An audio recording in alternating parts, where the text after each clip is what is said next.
Good morning or good afternoon, everyone, depending on where you are joining us from.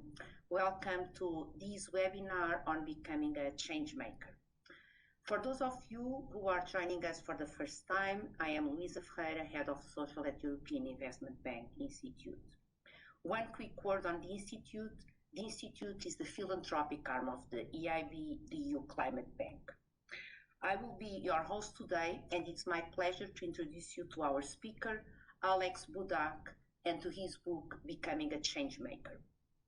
Alex Budak is faculty at Berkeley Haas Business School, where he created and currently teaches the course, Becoming a Changemaker.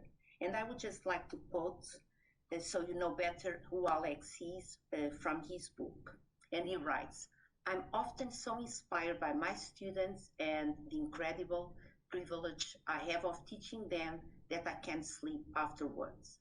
I put my heart and soul into teaching, and I hope you'll feel that same energy, enthusiasm, and belief in you and your changemaker potential as you read the book, and I would add, as you listen to this webinar." Alex is also faculty director for Berkeley Executive Education Programs, but and more telling is that Alex is also a social entrepreneur himself. As a social entrepreneur, he co-founded startsomegood.com. He ran Sweden's most prominent social innovation incubator, Reach for Change, and worked at change.org. Alex also consults and advises organizations with the mission of helping people from all walks of life to become change makers. Many of us will not believe it's possible to teach someone how to become a change maker. After all, we tend to talk about DNA of social entrepreneurs, and you cannot change someone's DNA. But Alex talks about mindset. And after reading Alex's book and after today's presentation, I hope you can agree with Alex, who believes everyone has the potential to lead positive change. And even more so, I hope that everyone will be inspired after today's talk to become a change maker, if you are not one already. I hope this talk, and to quote Dan Heath, the book will be a catalyst for a new generation of leaders committed to changing the world for better. Alex will be joined by Paulina Olsson for a fireside chat. Paulina, thanks for joining us. Paulina is a member of the SIT Alumni community, and she is the co-founder of Peppy Pals, one of the inspiring change makers that is doing all kinds of incredible, impactful work in pursuit of positive change together, and one of the case studies in the book. So we will open up for a Q&A after we've had a little chat. So if you already are thinking of questions, please type them in the chat and I will bring them up shortly. And Alex, you and I first met way back, and you've been part of Peppy Pals' journey from us becoming a change maker. And I've always found it so inspiring to talk to you. And I think when reading the book and hearing you talk now, what spoke most to me is that everyone can be a change maker. I think that's something that is rare for everyone to think of. And I could personally relate to that but I'm just 20, or I'm just this and this, and I have this image of what a leader and a change maker should be. And in your teaching, I think you meet this as well. And why do you think it's so difficult? And why do you think people are so scared of taking on change maker leadership? A great question. And I think that's so powerful, like your personal example of being a change maker at such a young age. And I think first we should recognize that leading change is really hard. There's something called the status quo bias that researchers Samuelson and Zeckhauser identified, which shows that we tend to overvalue the things we already have. That even when an alternative is better, we tend to still say, well, I just want to keep things the way that they are. So being a change maker is really hard to be disruptive. And meanwhile, we have a lot of norms that tell us, well, wait your turn, wait until you're a formal leader. That's when you can be a leader. Instead of saying, well, maybe you can lead change from wherever you might be. And so I think we need to start changing those norms. And we can do that through the book that I wrote, of course, but also examples like you, where you step up and say, no, I can be a change maker. And the more we see young people or other folks from traditionally marginalized backgrounds standing up as change makers, the more we'll see, well, each of us can do it. Yeah, and the diversity that we see, I mean, in the social innovation tournament, there are so many great examples of change makers, but it doesn't mean that change makers doesn't exist in organizations or at home. And I think that's an amazing thing that we should highlight more. I don't know if Alex did disappeared now, maybe. I think we lost Alex, so we just have to wait for him to come back. We lost Alex. I think he knew that there were some difficult questions ahead from you, Yeah. Paulina, and so he just decided to blame it on technology. That's funny. Well, I think we can have maybe a Q&A. Is there anyone that has read this book? Or now Alex is back, maybe. Oh, but if you have read it, maybe you can write +1 in the chat. Hi, Alex. You're muted. Yeah, sorry about that. WebEx froze on me when I tried to close my keynote, but I'm back now. I was just asking if anyone has read the book, and it seems like we do have a reader, as well as me and Louisa, as you know. But in the book, you also talk about, which refers to this definition of a change maker, and you talk about a change maker mindset and change maker leadership. Can you talk a little bit more about those two and combining those, what that might actually result in? Yeah, if you don't mind, I'll answer this with a poem. So it's a bit American-centric, but many of you have probably heard the poem. It's the poem called The Hill We Climb by Amanda Gorman. She's the one that delivered the poem at the inauguration of President Joe Biden and Kamala Harris. And the final 3 lines, I think, are beautiful about what it means to have a changemaker mindset and changemaker leadership. So she says, "For there is always light, if we're brave enough to see it, and we're brave enough to be it. For there's always light." This idea that tomorrow can be better than today, that just because things are tough right now doesn't mean that something can get better. And that we as changemakers, that we can illuminate that path forward for others to follow with us. For there's always light. If only we're brave enough to see it. Now it takes vision. It takes being able to see things that others may not see quite yet. And maybe that's identifying a system that's unjust and needs to be changed. Or maybe it's a status quo that needs to be disrupted. And the third part, if brave enough to be it, it takes courage. It's hard. And that's where the changemaker leadership comes in. That to solve any social challenge, you probably won't know the answer when you begin. But can you find that courage to say, well, I don't know exactly what I'm doing here, but I'm going to at least stand up and work towards it. I believe in climate. I believe in racial justice. I'm going to do something about this to be that change. For there's always light if we're brave enough to see it and brave enough to be it. I think that tracks really nicely with the way I like to think about changemaker mindset and changemaker leadership, which is changing the way you see the world and your role in shaping it, and then bringing others along with you in doing so. That's a beautiful poem.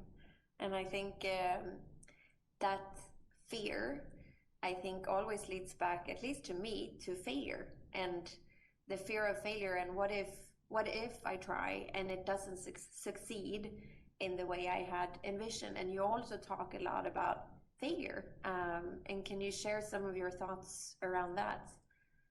Gladly. But before I share my thoughts on failure, Paulina, can I turn it on you? Because you, as a social entrepreneur, as a changemaker, you've had to overcome a lot of failure. That's inevitable. Yeah. What's your mindset when it comes to your approach to failure? I think as an entrepreneur and a social entrepreneur, you're used to challenges and to literally push your head against the wall and it never breaks. So I think we strongly lead with passion. We have a strong sort of urge within us that we want to change something. So we don't take no for an answer, and we just keep on pushing until we see some result. So for me, failing has always meant learning. And I think in every attempt at something, there's always something I can pick out from that, or maybe a relationship that was formed that changed into something else. And for me, it's always moving forward. But as long as I have my passion and what I like to call my inner compass, I know I'm leading a change towards something better, but it might not end up being what I thought 5 years back. And I think something that you wrote to me and Rosie was also something that you mentioned in the book of, it's not about the how, it's about your why, in why you want to create a change. And the way you do it, it might change. And that's something that I think happens because you fail forward. You learn as you develop your venture or try to change something within an organization. So that's my personal take on it, and I'm sure many of us can sort of relate to that. But for those that are, less stupid than to punch their head in the wall several times, how can they overcome this fear? So I think the best way is actually by doing. So again, I teach at UC Berkeley. Like many of the universities that you all probably attended, it's filled with very high achievers. There are people who generally got there because they've done things the right way. They've gotten good grades. They've sort of followed the standard path.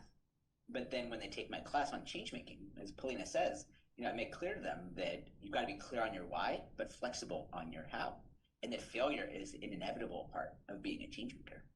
So we spend an entire lecture where we talk about that, where we do some case studies on failure. We look at some data and some research.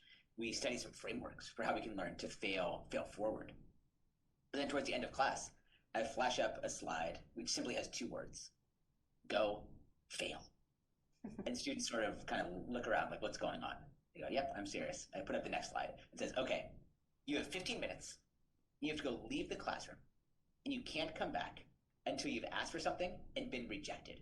You have to ask someone for something, get a no, and then you can come back to the classroom. And so imagine these high-achieving students who are used to doing things the right way to probably not failing very much. Now their professor is telling them, no, you have to purposely go fail. And you can imagine they respond really nervously. Like, how would you respond if you got that assignment? They start sort of turning red, they start sweating, and as they leave the classroom, it's an assignment, they leave very slowly. They kind of shuffle their feet out. Everyone's very reluctant to leave. But then 15 minutes later, they come back, and the energy is absolutely off the charts. Yeah. So exciting in the classroom that I've actually had a professor next door come by and say, hey, can you keep the noise down? Because students are so lit up from this experience.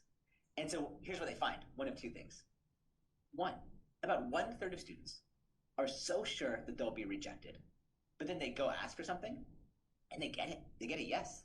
Yeah. I think about one woman who went to the cafe downstairs and said, hi, could I have a free orange juice? And she started walking away, figuring the barista would say no. He said, yeah, okay. And she went, oh, okay, can I have 2?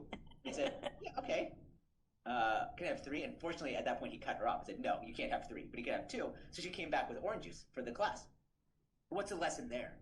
It's that so often our first failure is we never ask for something that we want in the first place. Most people are so sure they'll be rejected, so they don't even ask, when maybe they would have gotten a yes if they had just put themselves out there. Yeah. Then the second one is that on 2/3 of students, they do get rejected, but they realize they come back to the class, no one laughed at them, no one made fun at them, and actually they come back with a bit more courage. They're really proud of themselves for putting themselves out there. And what they realize is, okay, if I could ask for this thing that I didn't really care about in the first place, imagine if I really asked for something that I believe in, that I care about, I might actually get it.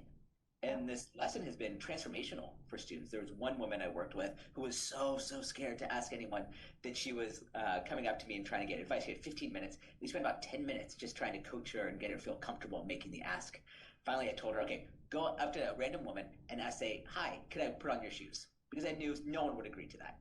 So she finally, like 13 minutes in, she asked that person, and the woman says, no, I'd rather not. She comes back to the classroom, and she feels just elated she finally asked for rejection. Now, it turns out the next month, she ran for student body politics, and she won. And it's hard to imagine that she ever would have done that if she had not first gotten comfortable with the small failures. And I think that's a lesson for each of us as change makers, is to practice failure as a muscle, to get into that failure practice. And then each individual failure will no longer feel quite as much of a sting. No, that's so true. It's if you do it once, it's not as difficult the next time. And if you never do it, I mean, you're never going to create a change that you aspire to do. I also think you talk a lot about the sort of Changemaker Index and the research that you put into it. And I think it's fascinating after you have taught a class, what you see as the biggest improvement is in the self-awareness of, I can actually be a change maker of these students. And I wanted to ask, out of curiosity, what is it that we could do, maybe here as all of attendees that are here, that could allow people to think of themselves as a change maker? And why do you think people don't do that? Yeah, one of the things I think is so important is I believe you can't be what you can't see. And so my favorite assignment in the class is something called the Changemaker of the Week. So each student throughout the semester, they need to choose one changemaker. Could be someone famous or not. Kind of like that first question I asked you in this program today. And you ask yourself, why is this person a changemaker? And they have to make a persuasive argument to the class for why this person embodies those changemaker traits. I do this for two reasons. First, I want each of us to get inspiration from someone. But secondly, that means that each semester, the entire class walks away having met about 50 different changemakers from all walks of life. People who are parents or friends or coworkers, but also bigger names, Greta, Martin Luther King, among others.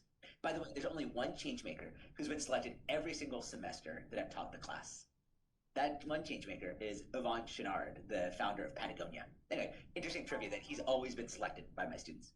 But what we can do is we can understand, look, let's humanize them a little bit. Though we tend to put these changemakers on a pedestal and say, oh, there's something special about them that could never be me.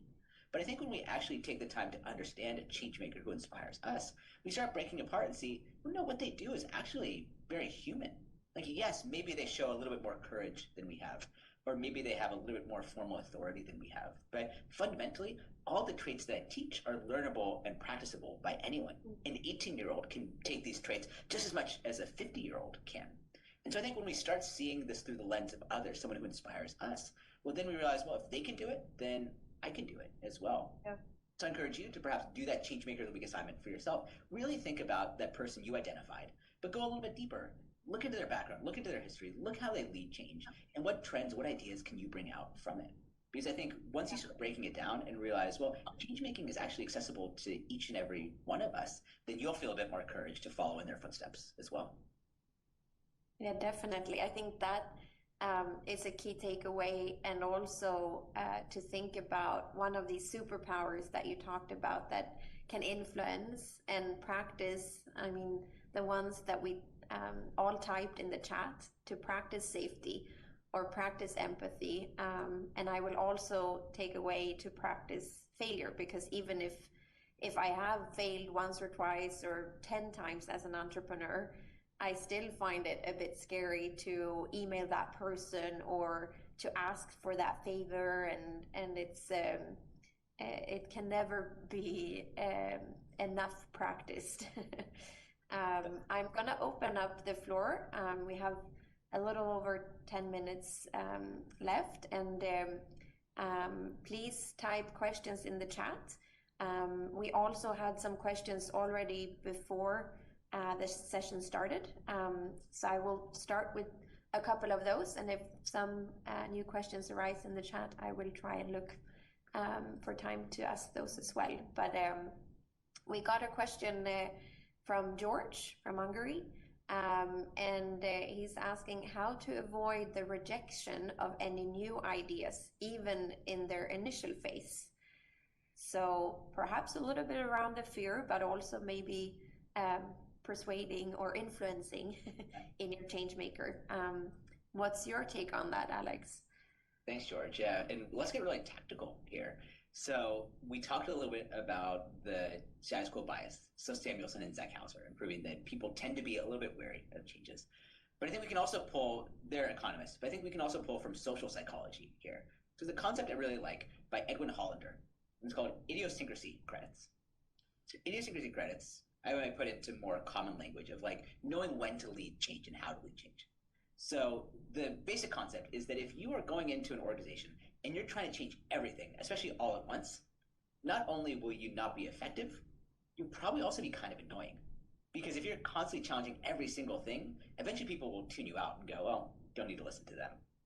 So idiosyncrasy credits, they're defined as positively disposed impressions to diverge from group norms. So in other words, you sort of build these things up, and it gives you credit to then kind of go your own way, to question the status quo. And Hollander says you can earn these through two ways. The first is through competence, through doing good work. So imagine that you just started a new job. Well, you won't have as many of these because people won't know, well, who's this George person? Like, why should we trust them? So you've got to first do some good work, like show that you are part of the team, that you're doing good things, and that people can trust you. Then from there, you also earn them by going with the norms on other things. So you might say, look, in my organization, there's 10 different things I want to change. But there's only 2 that I really strongly care about. Maybe one is like, I would like to bring in a different caterer for this event. And that's like, would be nice to change, but not that big of a deal. Instead of trying to change everything, focus on the 1 or 2 things you really do want to change. And then when you do, go along with the group norms on the 8 or 9 things. That way, when you diverge on the 1 or 2, you have those credits. People know, oh, okay, George is part of the team. This person likes being kind of going with us. But when George diverge, it's because that George really believes in this. It really stands out. That's the first idea. The second idea also comes from social science by researcher David Centola at University of Pennsylvania. And they have an experiment looking at tipping points. So they try to study, in a group, what percent of people need to be on board with a new norm in order for it to be likely that the majority goes forward. Now, if you were to ask me, I would probably say, well, over 50%. It's probably got to be 60, 70%. But no, the data show 25%. That's the magic tipping point. That we often don't need to get the majority of people on board. If you can get 25%, so in a 100-person organization, get 25 people on board with a change, that's often enough for the entire organization to tip that way. In the book, I tell the story about a guy who worked at a kind of traditional manufacturing firm, and he's really passionate about composting. And he kept failing because he wanted to get his entire mid-sized company to compost every meal all the time, all at once. What he realized is that he wouldn't be able to sell everyone. So instead he said, based on this tipping point, let me try to find 25%. So let me try to find 24 other colleagues, people who are maybe more environmentalists or friends of his that were sort of more inclined to do this. Get them involved, turn them into champions. And then instead of him trying to convince 99 other people, he only had to influence 24. And then he let them carry the idea forward. They would then go into their teams. They would set up compost bins in their offices and so on. So sometimes we think all or nothing. We think in order for me to lead this change, I need 100%. But no, the data show sometimes you just need 25%, and that feels much more achievable. And it sounds almost like a way to create that change is to maybe find that one follower or that one person that you can influence with your micro leadership, and like have that person then inspire another one, and it sort of becomes this bigger snowball of effect. But also I love the answer of building that trust and anchoring in, I mean, it's negotiation too, that, oh, I have these 10 things I want to change, but these 2 are like the most important ones. So it really, it doesn't feel as much. So making the change feel less big for the ones that are reluctant to change. We also have an interesting question from Patricia from Poland. And she's asking, what is the difference between being a troublemaker and a leader of change? And I love the question because I can totally relate to feeling like a troublemaker. I love that. Well, let me share my thoughts. And then Paulina, I'd also love to hear your thoughts on how you would answer that as well, hear your feedback. So for me, the way I think about it is that change itself is value neutral. So it's a bit like technology. technology can be used for really good things, like teaching children emotional intelligence, but can also be used for really bad things. And same with change. The change itself is value neutral. It's how you go about leading change.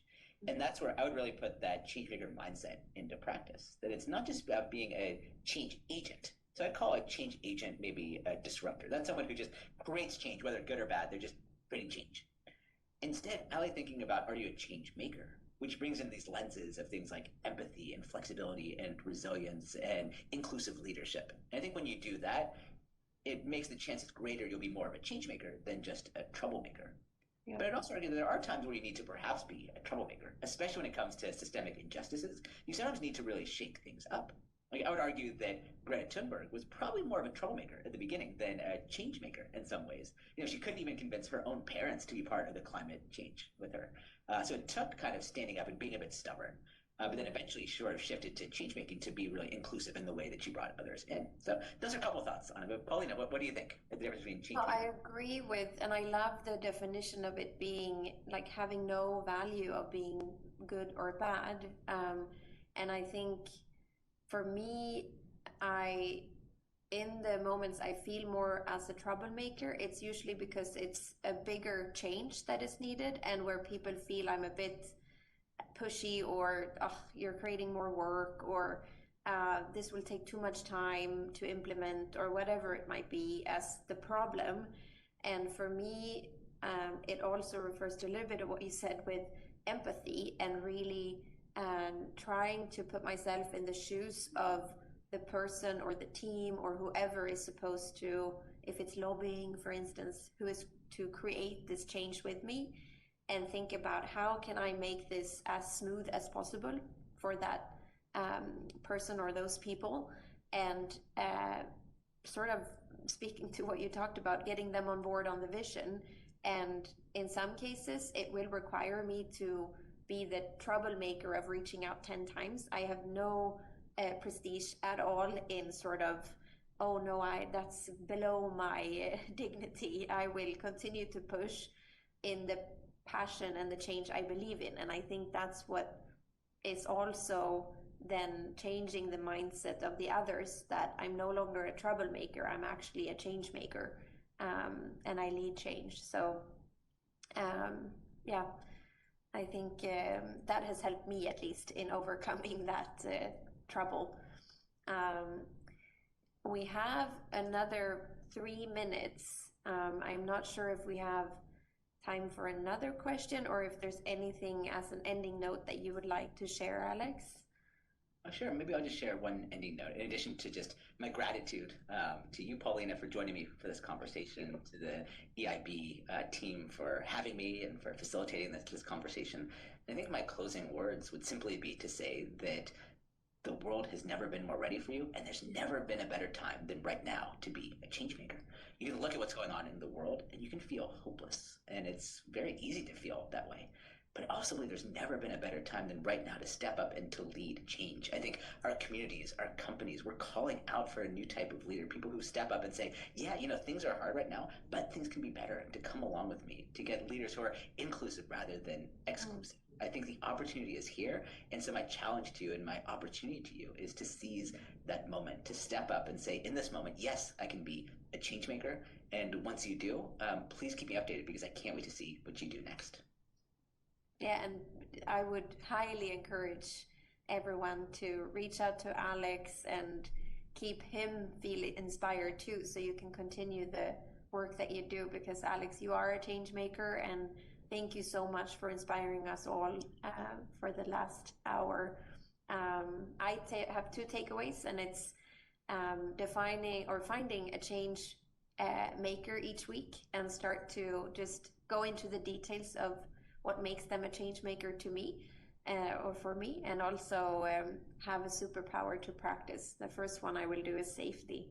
So I hope you all feel inspired that have listened, and I'd like to thank you, Luisa, and the EIB for this, and passing over the microphone to you. Thank you, Paulina, and thank you a lot for suggesting the webinar to us. So we would not be here if it was not for Paulina. Thank you, Alex, for these very inspiring words. But I think that we have to come for a part 2 because there are so many interesting things in your book that you haven't even mentioned, that I think that we have to promise everyone here that you'll come for a second one in, let's say, 3 or 6 months' time. That sounds like a lot of fun to me. And in the meantime, I want to see how each of you start practicing your change making, and then we'll come back and we can kind of discuss what's next. Okay, so we'll keep in touch, and I encourage everyone to a round of applause for Paulina and for Alex. And Alex promised publicly, and that part is recorded, that he'll come back next year for more insights on what he's teaching his students. So thank you, and thank you all for being with us. Thank you. Have a great evening and day wherever you're at.